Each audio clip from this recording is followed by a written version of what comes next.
So the concept of large, unknown creatures lurking in the woods has always fascinated me. Even as a kid, when all my friends were playing outside, I was reading National Geographic magazine. So once I retired and had all the time in the world to myself, my fascination turned into sort of an obsession.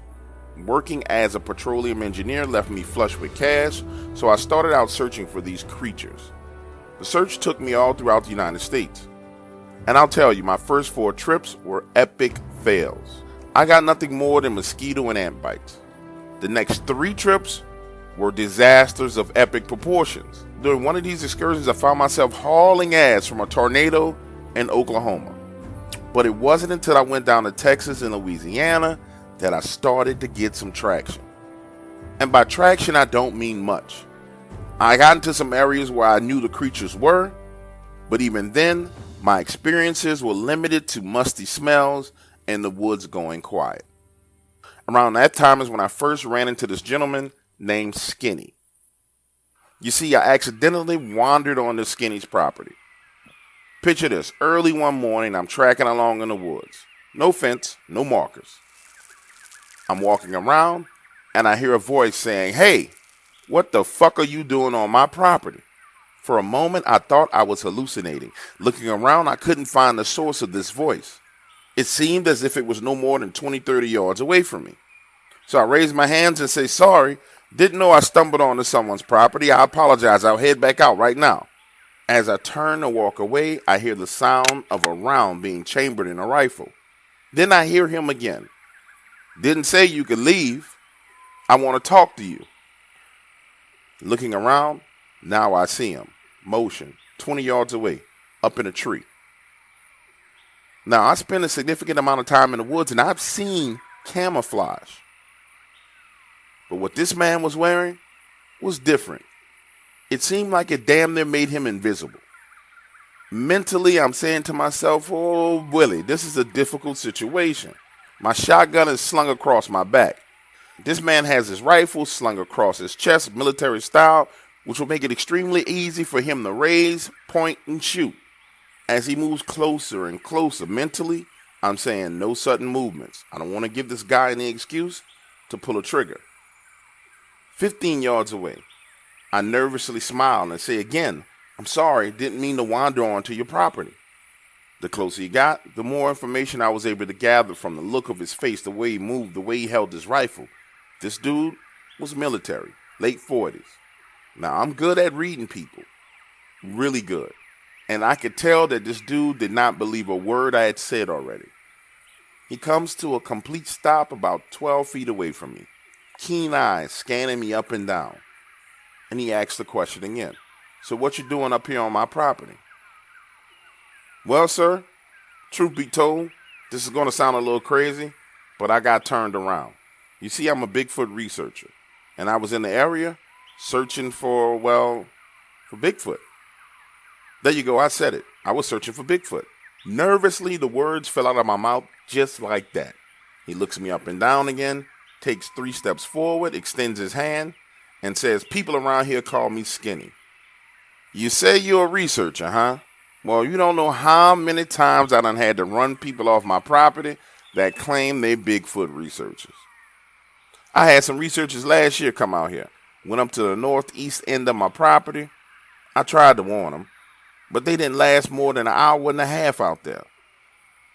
I don't know why people want to come looking for these creatures, but I tell you what, you come by the house, we sit down, have some coffee, and I'll hear you out. If I like what you tell me, I'll let you go back there." Now, I need to paint a picture for you. There are different types of eye contact that people make with you. There's very intense eye contact. There's nervous eye contact. And then there's sociopathic, psychopathic eye contact. I know this because I got intense body language training on my job. Skinny's pupils were dilated as if he was on some type of drug, and his eye contact was that of a fucking psychopath. And being one-on-one in the woods with that type of personality just wasn't something that I was interested in. So the first thought that came to my mind was, whatever you do, don't insult this man. I tell him, "Skinny, I appreciate the offer, and I promise you I will take you up on it." And from there, my heart raced as I made my next decision. Do I slowly back away from him, or do I turn my back and walk out of the woods the way I came? Not wanting to insult him in any way, shape, or form, I took a deep breath, turned my back, and walked out of the woods the way I came in. 30 minutes later, I find myself back in my vehicle, sitting behind the wheel, realizing that I have no clue where Skinny lived. My encounter with him ended my trip to Texas and left me completely shook up. The next part of my Bigfoot journey led me to joining a Bigfoot research organization. I figured at least these guys would have accurate information as to the location of these creatures. Now pause. I know you're probably thinking to yourself, oh my God, this is long and drawn out. When is he going to get to the good part? I promise you, it's going to get good. I just need you to understand everything that happened. Now I learned a lot being a part of the Bigfoot research organizations. And by a lot, I mean I learned the things that really work in order to attract Bigfoot. They absolutely love red apples. Believe it or not, one of the other things I learned is that Bigfoot likes to be entertained. Now, I know this is going to sound crazy, but if you find their territory and place a tablet in the woods with auxiliary power and just let it play videos, I learned that they will stand there for hours right behind a tree looking at the screen. So I decided to join an expedition into the woods with 2 other researchers here in Tennessee. Now, have you ever been with a group of people that are nowhere near as intelligent as you? And I'm not saying that arrogantly. Promise you I'm not. But these dudes was dumb as fuck. Now picture this. We're dragging this gigantic burlap sack full of apples through the woods, a car battery, and an LG tablet. One more time, let me say that to you again. We are dragging a burlap sack full of apples, a car battery, and an LG tablet through the woods. No video equipment outside of the small handheld camera, and it had no night vision. We get halfway to the location, and now I'm getting pissed off and I'm ready to leave. And I say, listen, why in the hell do we have this car battery? All we needed to do was get a solar panel charger, plug it up to the device. It will provide more than enough power to keep this thing charged and have it run throughout the night. These clowns go on to give me an ultimatum. Either I do it their way or I can hit the highway. And you can guess what I did. I chose to hit the fucking highway. So now I find myself frustrated. 8 months of searching for these creatures with nothing to show other than 4,000 miles on my car and receipts adding up to about $680 for hotel and food expenses. I was pretty much ready to give up. I'm sitting on my sofa, enjoying a beer and reading this Bigfoot blog when I come across this encounter in Texas. And that's when I see his name. D. Skinny Cozy, ex-military, Bigfoot activity on his property. It's actually the story that Skinny alluded to on his property. It was right then and there that I decided I was heading back to Texas to find Skinny. Now, the only thing it said in the article was that he owned 8,800 acres of land. But I figured anyone who owned that much land should easily be able to be found in the tax records. So I open another tab in my browser, go to the county tax assessor's office, but there's no property registered to a Cozy in this county. In my mind, no big problem because I know exactly where I need to go to get this information. 3 days later, I'm on my way to Texas, and when I get to that tax assessor's office, I try to find him based on the location of the land where I encountered him. Let me tell you something. The minute I started asking questions about this guy, I noticed one of the employees, a heavyset woman, gets up and leaves the room. Minutes later, I see her peeking her head back and forth from one of the doorways, talking on a cell phone. I tell the other clerk, listen, I'm looking for this guy. I encountered him on his land. This is the general area in which I met him. It's my understanding that this man owns 8,800 acres of land. That means he has to pay you a hell of a lot of taxes. There's no way You don't know where this man lives. Now listen, I know when someone's pulling my leg. These ladies weren't crazy, they weren't stupid. They were stonewalling me. They didn't tell me no, they didn't tell me yes. They were simply playing dumb. Like they hadn't been working in this office for God knows how long. The stonewalling goes on for about 30 to 35 minutes when I finally lose my temper. Listen, this is public information.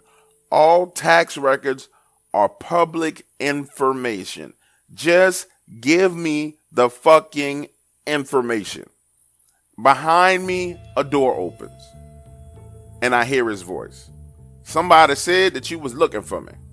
Turning around, I see him. It's Skinny Cozy. Yes, sir, it's me, Willie Pitford. Now, I can tell by the look on his face that he clearly remembered me. But in the moment, he played coy. Remember, I met you out on your property a couple of weeks ago. I stumbled across you while you were hunting in the woods. Me, Willie Pitford. How about you and I have some lunch? I want to take you up on that offer to come and hunt on your property. Minutes later, we leave, headed to this small diner to have a bite to eat. Sitting in front of Skinny, he had this strange air about him. You know, at times you can just feel that there's more to a person than they're leading on when they're intentional, trying to be shallow. And don't get me wrong, Skinny wasn't one of those people. What's up, ladies and gentlemen? Really quickly, it's your boy, Dog Waters. A couple of things that you need to be doing. Number one, head on over to iamdogwaters.com. Whether you are a member or a non-member, you will see a red notification bell.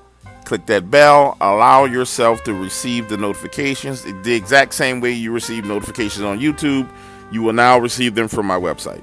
Number two, if you are a Mac or an Android user, you won't receive these notifications until starting probably next weekend, because they're doing the final pieces of coding that I need and testing to make sure that you get the notifications. But then I will remind you to come back and click the bell. It's 35,000 of you guys. I can handle 30,000 subscribers to get notifications. You need to get in and get it now, because in the next couple of months, going into October, I am going on a number of bigger podcast and radio interviews. Those people will hit the bell. I don't plan on getting more than 30,000 for a while, so you should probably go ahead and hit the notification button now so you can get access to what's coming down the pipeline. With that being said, what is coming?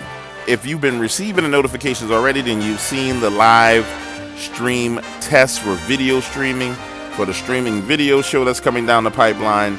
Also, you've received the notifications for the podcast that I'll be doing extremely soon. And I'm expanding and growing the website to provide more bang for your buck. If you're not a member, you're going to want to become a member, because once I get to the point to where there's the stories, the albums, the comic books, which when you're a member, you have access to the digital copy of the comic books, the books, which you'll have a hard copy and a digital copy, and the movies, the price goes up significantly. It's probably going to go from $4.99 to like $7 or $8.99, because nobody in the industry is giving you that type of content just across the board. So you need to get in now. I'm working on this diligently and extremely hard. You need to get in now. And if you don't, then you pay whatever you pay later on. But don't say I didn't warn you. Don't say I didn't warn you, baby. And for those of you here on YouTube who are like, Doc Waters, I'm tired of you uploading half stories. Doc Waters, you should get a flag because this is wrong. Listen, man, you can either get down or lay down. And that's all it is to it. You've had 2.5, 3 years of me giving content free.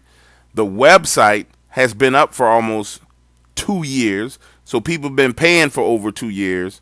Stop bitching and moaning and get on board. If not, then unsubscribe. Period. That's all it is to it. Peace, pimping. Y'all take it easy. I love you. Talk to you later.